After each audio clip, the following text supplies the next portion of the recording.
Assalamualaikum warahmatullahi wabarakatuh.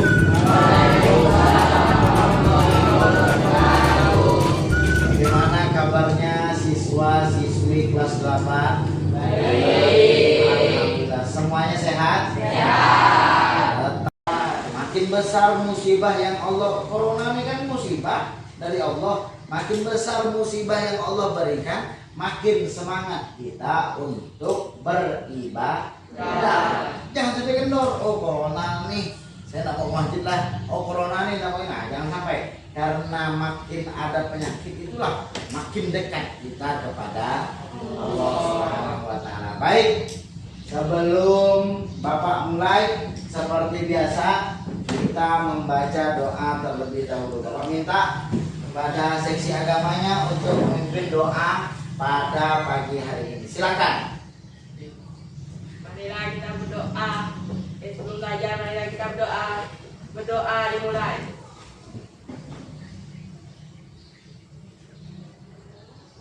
Doa mulai. Baik, mudah-mudahan dengan pembacaan doa tersebut dapat menjadi sebab ini pembelajaran kita pada pagi hari ini dapat berjalan dengan lancar. Amin ya Rabbal Alamin. Seperti biasa, sebelum kita mulai pembelajaran, kita awali dulu dengan pembacaan ayat suci Al-Quran. Ayat-ayat pendek secara bersama-sama. Hari ini surat yang kita baca surat apa? An-Nasr. Ya, ayo kita baca An-Nasr sama-sama ya. 1, 2, 3. Bismillahirrahmanirrahim. Idza jaa nasrullahi wal fath wa ra'aitan nasa yadkhuluna fi dinillahi afwaja fasabbih bihamdi rabbika wastaghfir innahu kana tawwaba. Shadaqallahu azim. Baik, siswa-siswi kelas 8 yang Bapak cintai, sebelum Bapak mulai, Bapak mau cek dulu kehadirannya nih. Siapa yang tidak hadir pada pagi hari ini? Siapa? Hadir semua? Yogi, kemana Yogi? Wah, ada suratnya tidak? Kasih tahu nanti, harus rajin-rajin. Jangan, tidak boleh seperti itu. Kalau tidak masuk, harus memberikan kabar kepada guru minimal dengan surat. Tapi yang lain masuk ya? Syukur ya. Kalau begitu, sudah siap semuanya? Buku tulisnya sudah siap? Ayo, mana buku tulisnya diletakkan di meja. Pulpennya semuanya di atas meja. Sudah ya? Ya, baik. Kalau sudah siap. Adapun tujuan pembelajaran kita pada pagi hari ini supaya kalian tahu apa Pak tujuan pembelajaran kita pagi hari ini Pak. Silakan lihat di layar depan. Yang pertama, tujuan pembelajarannya dengan diskusi kelompok. Nah, makanya Bapak bikin kelompok-kelompok ini karena nanti akan ada diskusi kelompok yang masing-masing akan mempresentasikan tugas-tugas yang telah Bapak berikan.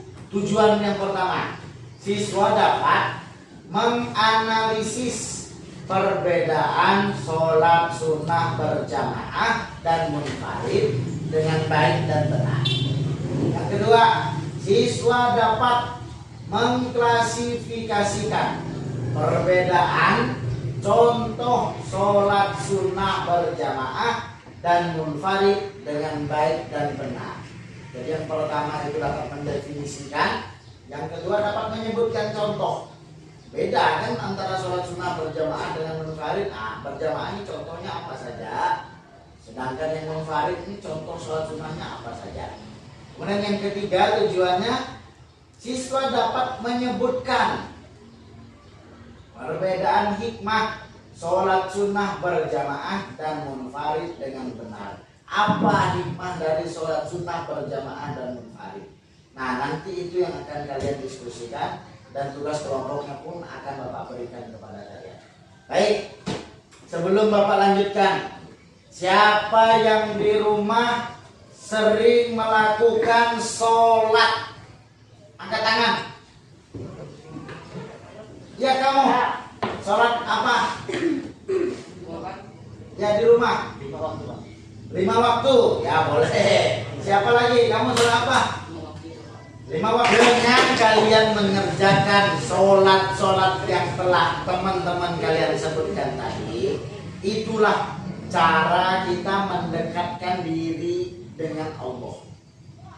Orang bingung kadang, kok rezeki kita tak lancar, kok belajar kita itu susah masuknya, nilai saya kok rendah terus.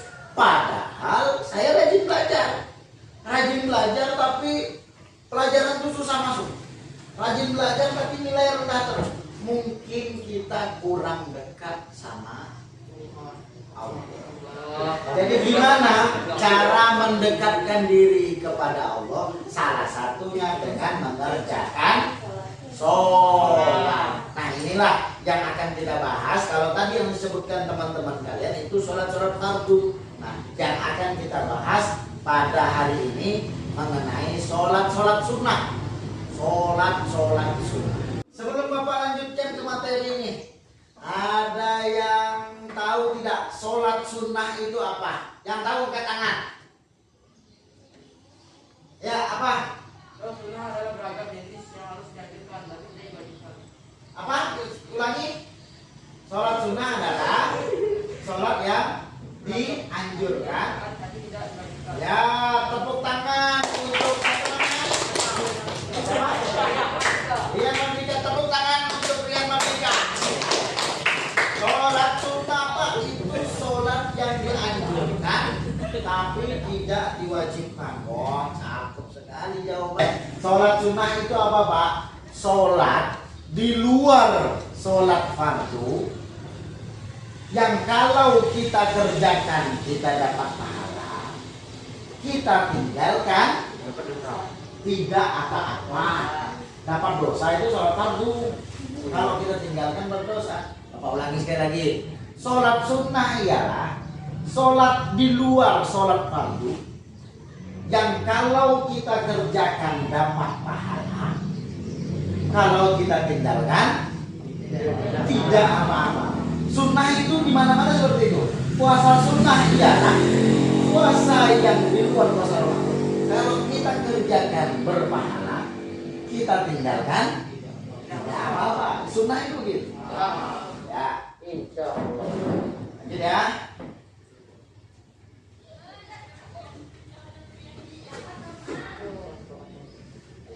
Nah, sholat sunnah ini ada dua. Sholat sunnah ini ada dua macam. Yang pertama ada yang disebut dengan sholat sunnah berjamaah. Yang kedua ada yang disebut dengan sholat sunnah munfarid. Satu sholat sunnah berjamaah, dua sholat sunnah berjamaah. Itu apa? Apa? Sholat yang dilakukan bersama-sama, betul? Betul. Sholat munfarid itu apa? Paham ya? Jadi sholat sunnah berjamaah, sholat sunnah yang dilakukan beramai-ramai. Contoh satu apa? Yang sholat sunnah dilakukan bersama-sama ramai-ramai. Sholat apa? Hah? Idul Fitri itu salah satu contohnya. Nah, sholat sunnah munfarid, sholat sunnah yang dilakukan sendirian, baik di rumah sendiri, baik di masjid sendiri. Itu tak dilakukan sama-sama, tapi dilakukan sendiri. Itu yang dinamakan sholat sunnah munfarid. Ya baik. Nah, di sini ada sebuah video yang akan Bapak putar. Jadi Bapak harapkan seluruh kelompok amati video tersebut untuk kemudian kalian diskusikan, kemudian kalian presentasikan di hadapan teman-teman kalian. Bisa dipahami? dia ini.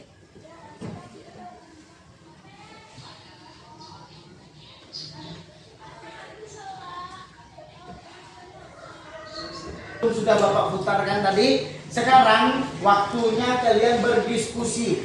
Silahkan kalian berdiskusi untuk kemudian mempresentasikan hasil diskusi kalian. Bapak kasih tugas kelompok ini untuk menjelaskan definisi perbedaan sholat sunnah berjamaah dan munfarid.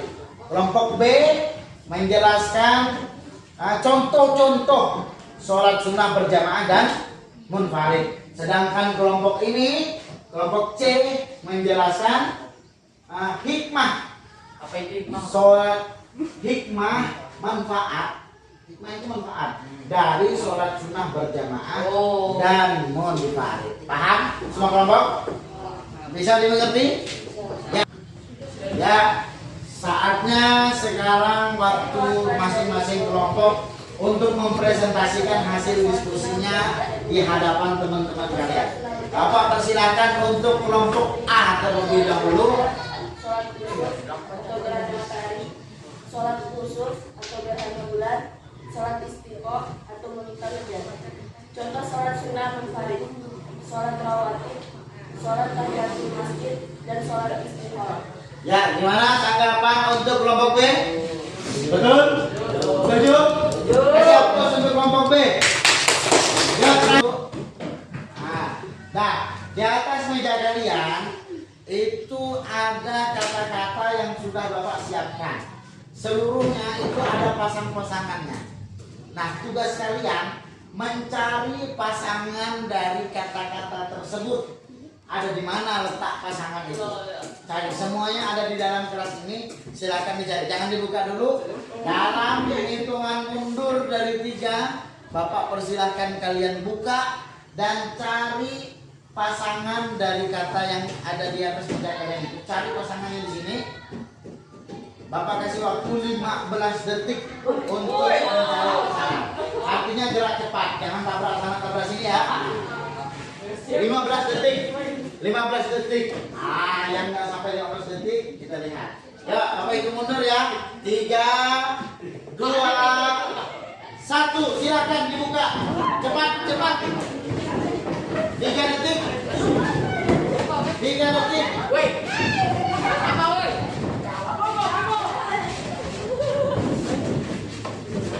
Apa beda?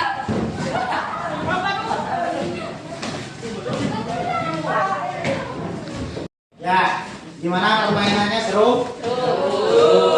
Ada permainan untuk meningkatkan kemampuan kalian dalam sudah semampu mana kalian dalam menerima materi yang sudah diajarkan. Ternyata setelah dilihat hampir 90% sudah paham. Ya, tepuk tangan untuk semuanya. Ya, oke. Nah, sekarang Bapak minta kepada ketua kelas Ika untuk mengumpulkan LKPD yang sudah Bapak berikan sejak awal tadi. Silakan dikumpulkan LKPD-nya. Tugas-tugas yang Bapak berikan tadi silakan kalian kerjakan di rumah, dikumpulkan pada pertemuan selanjutnya. Paham? Semuanya sudah dapat menerima materi dengan baik. Ya, kita tutup pertemuan kita pada pagi hari ini dengan mengucapkan kalimat Alhamdulillahirobbil